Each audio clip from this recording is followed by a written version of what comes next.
അൽഹംദുലില്ലാഹി റബ്ബിൽ ആലമീൻ. അല്ലാഹുമ്മ സ്വല്ലി അലാ റസൂലിക സയ്യിദിനാ മുഹമ്മദിൻ വഅലാ ആലി സയ്യിദിനാ മൗലാനാ മുഹമ്മദ്. അല്ലാഹു നമ്മെ എല്ലാം സത്യവിശ്വാസികളിൽ ഉൾപ്പെടുത്തട്ടെ. വിശുദ്ധ ഖുർആനിലെ സൂറത്തുൽ ഫാത്തിഹ ആണ് ഇന്ന് നമ്മൾ ആരംഭിക്കുന്നത്. സൂറത്തുൽ ഫാത്തിഹ, അതിൻ്റെ പേര് ഉമ്മുൽ കിതാബ് എന്നാണ് തഫ്സീർ ഗ്രന്ഥങ്ങളിൽ നിന്നും നമുക്ക് കാണാൻ കഴിയുന്നത്. മക്കിയാണ്, മക്കയിൽ അവതരിപ്പിച്ച സൂറത്താണ്. വിശുദ്ധ ഖുർആനിൽ ഫാത്തിഹ സൂറത്ത് നമ്മൾ ദിവസവും എല്ലാ നിസ്കാരങ്ങളിലും പാരായണം ചെയ്തുകൊണ്ടിരിക്കുന്ന ഒരു സൂറത്താണ്. 7 ആയത്താണ് അതിനുള്ളത്. ഒരുപാട് ശ്രേഷ്ഠതകൾ ഫാത്തിഹയെ സംബന്ധിച്ച് തഫ്സീറുകളിൽ വന്നിട്ടുണ്ട്. വളരെ വിശദമായ രീതിയിലുള്ള തഫ്സീറുകൾ അതിനെപ്പറ്റി വിശദീകരിക്കുന്നുണ്ട്. ഇൻഷാ അല്ലാഹ് വഴിയായിട്ട് നമുക്കത് നോക്കാം. أعوذ بالله من الشيطان الرجيم. ഏതൊരു കാര്യം തുടങ്ങുമ്പോഴും പിശാചിനെക്കുറിച്ചുള്ള കാവൽ തേടണം. എന്ത് കാര്യം തുടങ്ങുമ്പോഴും നമ്മുടെ ജന്മനാ ശത്രുവായിരിക്കുന്ന പിശാചിനെക്കുറിച്ച് അള്ളാഹുവിനോട് കാവൽ തേടൽ അത്യാവശ്യമാണ്. ബിസ്മില്ലാഹിർ റഹ്മാനിർ റഹീം. അതുപോലെ തന്നെ ബിസ്മി കൊണ്ട് ആരംഭിക്കുക. ബിസ്മി കൊണ്ട് ആരംഭിക്കാത്ത എല്ലാ കാര്യങ്ങളും ബർക്കത്ത് ഇല്ലാത്തതാണ് എന്ന് നമ്മൾ മനസ്സിലാക്കേണ്ടതുണ്ട്. ഏത് കാര്യങ്ങൾക്കും നല്ലതായ കാര്യങ്ങൾ നമ്മൾ തുടങ്ങുമ്പോൾ ബിസ്മി കൊണ്ട് ആരംഭിക്കണം. ഭക്ഷണം കഴിക്കാൻ തുടങ്ങുമ്പോൾ, അതുപോലെ ഏത് കാര്യങ്ങൾക്കും നമ്മൾ നല്ലൊരു കാര്യം പ്രവർത്തനത്തിൽ തുടങ്ങും ബിസ്മി കൊണ്ടായിരിക്കണം. നമ്മുടെ മക്കൾക്ക് നമ്മൾ ഭക്ഷണം കൊടുക്കുന്ന സമയത്ത് നമ്മൾ വാരി കൊടുക്കുമ്പോൾ പോലും ആദ്യം നമ്മൾ ബിസ്മി ചൊല്ലുകയും ആ മക്കളോട് ബിസ്മി ചൊല്ലാൻ കൽപ്പിക്കുകയും ചെയ്യുക. എങ്കിൽ അവർ സ്വയം ഭക്ഷണം കഴിക്കുന്ന സമയങ്ങളിൽ, അത്തരം കാര്യങ്ങൾ ചെയ്യുന്ന സമയങ്ങളിൽ അവർ ബിസ്മി ചൊല്ലി പിന്നീട് അത് പ്രാവർത്തികമാക്കിക്കൊള്ളും. ജീവിതത്തിൻ്റെ ചര്യകളാക്കി അവർ മാറ്റുന്നതാണ്. അതുകൊണ്ട് അത്തരം കാര്യങ്ങൾ മാതാപിതാക്കളായ നമ്മൾ വളരെ ശ്രദ്ധയോടെ കൈകാര്യം ചെയ്യണമെന്ന് ഇത്തരണത്തിലൂടെ ഓർമ്മിപ്പിക്കുന്നു. ബിസ്മില്ലാഹിർ റഹ്മാനിർ റഹീം. അൽഹംദുലില്ലാഹി റബ്ബിൽ ആലമീൻ. അൽഹംദുലില്ലാഹി റബ്ബിൽ ആലമീൻ. അൽഹംദുലില്ലാഹ്, എല്ലാ സ്തുതികൾക്കും, എല്ലാ സ്തുതികളും ആർക്കുള്ളതാണ്? റബ്ബിനുള്ളതാണ്, അള്ളാഹുവിനുള്ളതാണ്. അതായത് സൃഷ്ടികളിൽ നിന്നുള്ള എല്ലാ ഹംദുകൾക്കും അത് ആർക്ക്? അള്ളാഹുവിന് ഉള്ളതാകുന്നു. അവനാകുന്നു അവനർഹൻ. എല്ലാ കാര്യങ്ങൾക്കും അവൻ അർഹനാണ്. റബ്ബിൽ ആലമീൻ, സർവലോക സംരക്ഷകനായ അള്ളാഹു. മാലിക് ജമീഉൽ ഖൽഖി മിനൽ ഇൻസി വൽ ജിന്നി വൽ മലായികത്തി വദ്ദവാമി. മൃഗങ്ങൾ, മലക്കുകൾ, മനുഷ്യർ, ജിന്ന് എന്ന് തുടങ്ങുന്ന സർവ സൃഷ്ടികൾക്കും ആരാണ്? റബ്ബാണവൻ. എല്ലാ ജീവജാലങ്ങൾക്കും ഉള്ള റബ്ബ്, സൃഷ്ടാവായ തമ്പുരാൻ. അപ്പം അങ്ങനെയുള്ള അള്ളാഹുവിനാകുന്നു സർവസ്തുതിയും. നമ്മളെ സൃഷ്ടിക്കുന്നവൻ, മനുഷ്യരെ സൃഷ്ടിച്ചിട്ടുള്ളവർ, ജിന്നുകളെ സൃഷ്ടിച്ചിട്ടുള്ളവർ, മലക്കുകളെ സൃഷ്ടിച്ചിട്ടുള്ളവർ, മറ്റ് മൃഗങ്ങൾ, ഏതൊക്കെ ജീവജാലങ്ങളുണ്ടോ, ഭൂമിയിലും കടലിലും ഉള്ള ഏതൊക്കെ ജീവജാലങ്ങളുണ്ടോ അവയൊക്കെയും സൃഷ്ടിച്ചിട്ടുള്ള തമ്പുരാനാകുന്നു സർവസ്തുതിയും. വളരെ ശ്രദ്ധിക്കേണ്ട വിഷയമാണ്. അർ റഹ്മാനിർ റഹീം. റഹ്മാനായ റബ്ബ്, റഹീമായ റബ്ബ്. ഐ ഇതിൽ റഹ്മത്ത്, കരുണ ചെയ്യുന്നവൻ. നമ്മൾ മദ്രസകളിൽ പഠിക്കും റഹ്മാൻ റഹീം. ഈ ലോകത്ത് വഴിപ്പെട്ടവർക്കും വഴിപ്പെടാത്തവർക്കും ഗുണം ചെയ്യുന്നവനെന്നും, അതുപോലെ ഈ ലോകത്ത് വഴിപ്പെട്ടവർക്ക് മാത്രം നാളെ പരലോകത്ത് ഗുണം ചെയ്യുന്നവരെന്നും നമ്മൾ മദ്രസകളിലും മറ്റും പഠിച്ചിട്ടുണ്ട്. അപ്പോൾ കാരുണ്യത്തിൻ്റെ എല്ലാ വിഷയങ്ങളും, കാരുണ്യത്തിൻ്റെ വിഷയമെന്ന് പറയുമ്പോൾ അല്ലാഹു സുബ്ഹാനഹു വ തആല അവനെ അനുസരിച്ച് ജീവിക്കുന്നവർക്കും അവനെ വഴിപ്പെട്ട് ജീവിക്കുന്നവർക്കും കരുണ ചെയ്യും. അവനനുസരണയില്ലാതെ ജീവിക്കുന്നവർക്കും അള്ളാഹു കരുണ ചെയ്യുന്നതാണ്. ആരോടും ഒരു വേർതിരിവും കാണിക്കാത്തവരാണ്. എന്നാൽ സൃഷ്ടാവായ തമ്പുരാൻ അവൻ്റെ കൽപ്പനകൾ സ്വീകരിച്ചുകൊണ്ട് ജീവിക്കുന്നവർക്ക് എന്തെല്ലാം ഗുണങ്ങൾ ചെയ്യുന്നുണ്ടോ അതുപോലെ തന്നെ അള്ളാഹുവിനെ ധിക്കരിച്ച് ജീവിക്കുന്നവർക്കും അവൻ അത്തരം കരുണകൾ ചെയ്യുന്നുണ്ട്. അപ്പോൾ സൃഷ്ടാവിൻ്റെ കാരുണ്യത്തെക്കുറിച്ച് നമ്മൾ മനസ്സിലാക്കേണ്ടതുണ്ട്. അള്ളാഹു സൃഷ്ടികളായ നമ്മളോട് കാണിക്കുന്ന കാരുണ്യത്തിൻ്റെ സ്പർശനം അതെത്ര വലുതാണ് എന്ന് നമ്മൾക്ക് മനസ്സിലാക്കേണ്ടതുണ്ട്. ആരോഗ്യ ദൃഢഗാത്തന്മാരായ നമ്മൾ, എല്ലാവിധമായ സൗകര്യങ്ങളും ചെയ്തു തരുന്നവൻ, അസുഖങ്ങളില്ലാതെ ബുദ്ധിമുട്ടില്ലാതെ ആരോഗ്യം നൽകി സമ്പത്ത് നൽകി അങ്ങനെ എല്ലാ നിലയിലും നമുക്ക് സംരക്ഷണം നൽകുന്നവനായ റബ്ബ്, ആ അള്ളാഹുവിൻ്റെ കാരുണ്യത്തെക്കുറിച്ച് നമ്മൾ കൂടുതൽ പഠിക്കേണ്ടിയിരിക്കുന്നു. കൂടുതൽ പഠിക്കുമ്പോൾ സൃഷ്ടാവായ തമ്പുരാൻ നമ്മൾക്ക് ചെയ്തു തന്നിട്ടുള്ള അനുഗ്രഹങ്ങൾ എത്ര വലുതാണെന്ന് നമ്മൾക്ക് മനസ്സിലാക്കാൻ കഴിയും. നമ്മൾക്ക് അള്ളാഹു ഈ ഭൂമിയിലുള്ള സർവ്വവസ്തുക്കളും കാണുന്നതിന് കണ്ണിന് കാഴ്ച നൽകിയിരിക്കുന്നു, അല്ലേ? 2 കണ്ണിന് കാഴ്ച നൽകിയിരിക്കുന്നു, നല്ല കാഴ്ച. ആ കാഴ്ച നൽകിയിരിക്കുന്ന നമ്മൾ കണ്ണില്ലാത്ത അന്ധരായ ഒരാളെ കാണുമ്പോൾ അവരുടെ ജീവിതം എങ്ങനെയായിരിക്കും? നമ്മൾക്ക് 2 കണ്ണുകൾ നൽകിയ റബ്ബ് 2 കണ്ണും നൽകാതെ സൃഷ്ടിക്കുന്ന ഈ വ്യക്തിയുടെ ജീവിതം എന്തായിരിക്കും? അപ്പോൾ ഈ ഭൗതികമായ ലോകത്ത് കൺകാഴ്ച കൊണ്ട് എല്ലാം കാണുന്നതിനും ആസ്വദിക്കുന്നതിനും എനിക്ക് കഴിവ് നൽകിയ റബ്ബിന്, സൃഷ്ടാവിനെ എത്രമാത്രം സ്തുതി അർപ്പിച്ചാൽ മതിയാകും.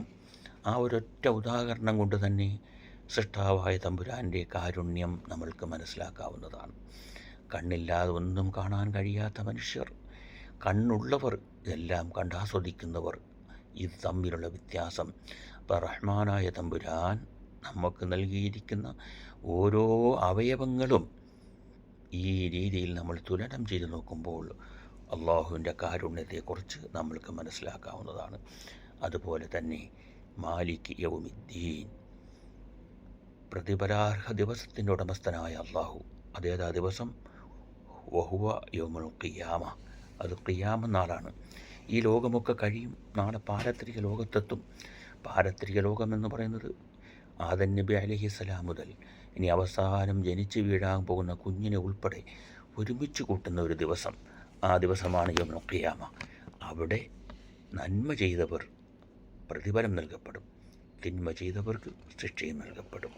അപ്പോൾ ആ ഒരു ദിവസത്തിൻ്റെ ഉടമസ്ഥനായ റബ്ബ് അങ്ങനൊരു ദിവസം വരാനിരിക്കുന്നു എന്ന് നമ്മൾക്ക് മുൻകൂട്ടി വിവരം നൽകുന്നത് എന്തിനു വേണ്ടിയാണ്? മറ്റുള്ളവരോട് അക്രമം കാണിക്കാതിരിക്കാനാണ്, മറ്റുള്ളവരോട് നീതിപരമായി പെരുമാറുവാൻ വേണ്ടിയാണ്. മറ്റുള്ളവരോട് നീതിയോടുകൂടി അവരെ ആക്രമിക്കാതെ നല്ല രീതിയിൽ മറ്റുള്ളവരോട് പെരുമാറുന്നതിനുള്ളൊരു മുന്നറിയിപ്പ് കൂടാണ്. കാരണം നാളെ ഒരു ജീവിതം വരാനിരിക്കുന്നു. ഇന്ന് ഇവിടെ തോന്നുന്നത് പോലെ അക്രമങ്ങൾ ചെയ്താൽ, ജീവിതം ചെലവഴിച്ചാൽ, നാളത്തെ ദിവസം, നാളെ വരാനിരിക്കുന്ന ഒരു ദിവസം റബ്ബിൻ്റെ മുന്നിൽ നമ്മൾ മറുപടി പറയേണ്ടി വരും. ഞാൻ ചെയ്തു കൂട്ടിയ തിന്മകൾ, കുഴപ്പങ്ങൾ എല്ലാത്തിനും നാളെ ഞാനതിന് മറുപടി പറയേണ്ടുന്ന ഒരു ദിവസം വരാനിരിക്കുന്നു. അതിന് പ്രതിഫലം കിട്ടുന്ന ഒരു ദിവസം വരാനിരിക്കുന്നു, ശിക്ഷ നൽകുന്ന ഒരു ദിവസം വരാനിരിക്കുന്നു എന്ന ഒരു ഓർമ്മ ലഭിക്കുന്നതിനു കൂടി ആണ് ഈ ഫാത്തിഹ സൂറത്തിൽ ഈ ഒരു ദിവസത്തിനെക്കുറിച്ചും അള്ളാഹു നമ്മളോട് കൽപ്പിക്കുന്നതെന്ന് നമ്മൾ മനസ്സിലാക്കുക.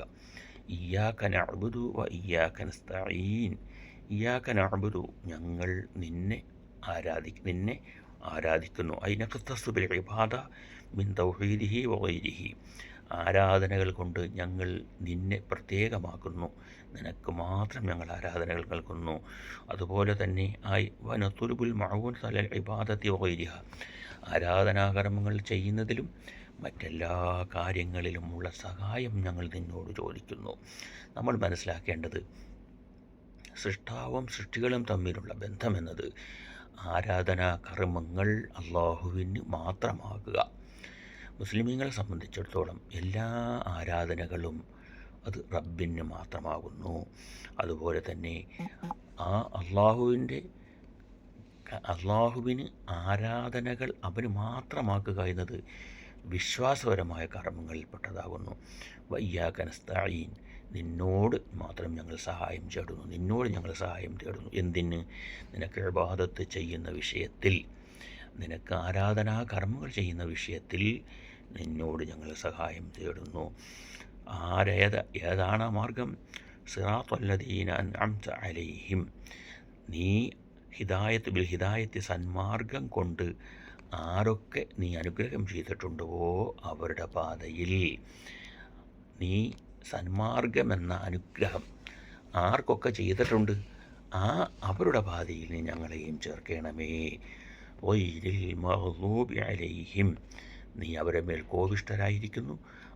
അതുപോലെ തന്നെ വലദ്ദാല്ലീൻ, അക്രമികളായ ധിക്കാരികളായ ളാലിമീങ്ങളായ വഴിപിഴച്ച നീ കോപിഷ്ഠന്മാരായ ആൾക്കാരാരോ അവരുടെ പാതയിൽ അല്ല.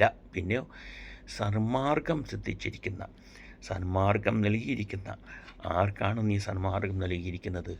അമ്പിയാക്കൾ, ശുഹദാക്കൾ, അതുപോലെ തന്നെ സ്വാലിഹീങ്ങൾ എന്നിത്യാദി സജ്ജനങ്ങൾ, അവർക്ക് നീ സന്മാർഗം നൽകിയിട്ടുണ്ട്. ആ സന്മാർഗം നൽകിയിരിക്കുന്നവരോടൊപ്പം നീ ഞങ്ങളെ ചേർക്കണമേ. റബ്ബിനോട് ഇബാദത്ത് ചെയ്യുന്ന വിഷയത്തിൽ, ആരാധനാകർമ്മങ്ങൾ ചെയ്യുന്ന വിഷയത്തിൽ അള്ളാഹുവിന് മാത്രമാകുക എന്നത് ഇസ്ലാമിക വിശ്വാസപ്രകാരം നിർബന്ധമാണ്. ആരാധന മറ്റാർക്കും ചെയ്യാൻ പാടില്ല. റബ്ബിന് മാത്രമേ ആരാധനാകർമ്മങ്ങൾ ചെയ്യാൻ പാടുള്ളൂ. അതിലാരെയും പങ്കു ചേർക്കരുത്. പങ്കു ചേർത്താൽ അവരുടെയൊക്കെ വിശ്വാസം അത് ബുദ്ധിമുട്ടായി പോവും. അഥവാ ഏകദൈവ വിശ്വാസത്തിൻ്റെ ഇതിൽ നിന്നും അവർ വ്യതിചലിച്ചു പോകും. അത് പാടില്ലാത്തതാണ്. ഇക്കാര്യത്തിൽ നമ്മൾ വളരെ ശ്രദ്ധിക്കേണ്ടിയിരിക്കുന്നു. ഈ വിശുദ്ധ ഖുർആൻ ഫാത്തിഹ സൂറത്തിനെ സംബന്ധിച്ച് ഈ കവിതാരൂപത്തിൽ അതിനെ സംബന്ധിച്ച് നമുക്ക് മനസ്സിലാക്കിയ രാഘവൻ നായർ എന്ന് പറയുന്ന സഹോദരൻ സൂറത്തുൽ ഫാത്തിഹയെ സംബന്ധിച്ച് കവിതാരൂപത്തിൽ പറഞ്ഞ വാക്കുകൾ കൂടി നമുക്ക് ശ്രമിക്കാവുന്നതാണ്. അൽഹംദുലില്ലാഹി റബ്ബിൽ ആലമീൻ. കാരുണ്യസിന്ധുവാമല്ലാഹുവിൻ തിരു നാമത്തിലോതുന്നു ദിവ്യമാം സൂക്തികൾ. അർ-റഹ്മാനുർ റഹീം. ലോകങ്ങളൊക്കെയും കാത്തുരക്ഷിച്ചിടും ലോകൈകനാഥനെ വാഴ്ത്തുന്നു സർവരും. കാരുണ്യമേറുന്ന രക്ഷകാ നിൻകൃപ പൂരം നിരന്തരം വർഷിക്ക ഞങ്ങളിൽ. തീർപ്പുകൾ നൽകുന്ന വാസരെ ഞങ്ങളെ കാരുണ്യമോടു നീ കാത്തുകൊള്ളേണമേ. ധ്യാനത്തിലമജ്ഞമാകും മനസ്സുമായി കാലം കഴിക്കുന്നു സർവദാ ഞങ്ങളും. ഇയ്യാക നഅ്ബുദു വ ഇയ്യാക നസ്തഈൻ, നിന്നോടു മാത്രം നിവേദനം ചെയ്തിടും അന്യദൈവങ്ങളെ തേടില്ലൊരിക്കലും. സിറാത്തല്ലദീന അൻഅംത അലൈഹിം, നേരായ മാർഗം തെളിക്കണേ രക്ഷക, പാരാത നിത്യം നയിക്കുമാറാകണേ. സത്തുക്കൾ പോയൊരു മാർഗേണ ദൈവമേ ലക്ഷ്യത്തിലെത്താൻ തുണയ്ക്കുമാറാകണേ. നിൻകോപാഗ്നിയിൽ വീണൊരു മർത്യൻ്റെ പിമ്പേ അയക്കലാ രക്ഷക ഞങ്ങളെ. വിശുദ്ധ ഖുർആൻ ഫാത്തിഹ ഉമ്മുൽ കിതാബ്. ഇത് ഉമ്മുൽ ഖുർആൻ്റെ ഉമ്മയാണ് എന്നൊരു വചനം ഫാത്തിഹയെ സംബന്ധിച്ച് വന്നിട്ടുണ്ട്. ഉമ്മുൽ കിതാബ് അത് അല്ലാഹു സുബ്ഹാനഹു വ തആല വേണ്ടതുപോലെ പഠിക്കുവാനും അമൽ ചെയ്യുവാനും വിശ്വാസം ദൃഢീകരിക്കാനും അല്ലാഹു നമുക്ക് തൗഫീഖ് നൽകട്ടെ. ആമീൻ യാ റബ്ബൽ ആലമീൻ.